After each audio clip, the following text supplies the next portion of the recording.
এই নিশাদ এই শিশু ছেলেটি সে কারো প্ররোচনা বা কারো ইশারাঙ্গিতে বা ভুল করে যে কোনো উপায়ে সে যোগাযোগ মাধ্যমে এটা ছেড়েছে। এটা সে হয়তো না বুঝে করছে, এবং যেহেতু সে শিশু, সে অবুঝ মানুষ, তার কোনো বুঝার শক্তি নাই, তার সাধারণ ওইরকম কোনো জ্ঞান নাই। এই চিন্তা আমাদের নেতা মাথায় নিয়ে এবং দেবীগঞ্জের সর্বস্তরের জনতার অনুরোধে উনি ওই শিশু ছেলেটাকে মাফ করে দেন।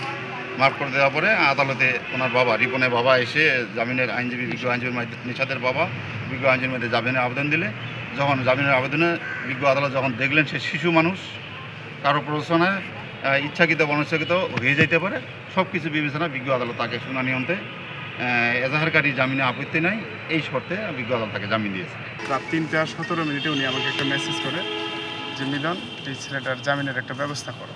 তো পরবর্তীতে আমি বিভিন্ন মাধ্যমে বাদীর সাথে যোগাযোগ করার চেষ্টা করি, কিন্তু কোনোভাবে ওনার সাথে যোগাযোগ করতে সক্ষম না হয় আমি নিজেই ওনার আইনজীবী হিসেবে নিয়োগ করে একটি দরখাস্ত আনয়ন করি।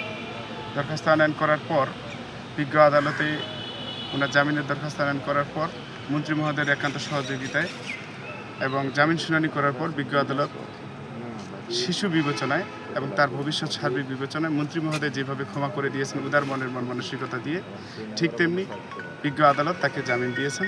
আসলে যে ভাষাগুলো লিখছে সেগুলো আসলে সত্য না। মন্ত্রী একটা পান পর্যন্ত খায় না, ওটা সিগারেট পর্যন্ত খায় না, সেরকম খারাপ ল্যাঙ্গুয়েজ সে সোশ্যাল মিডিয়াতে পোস্ট করছে।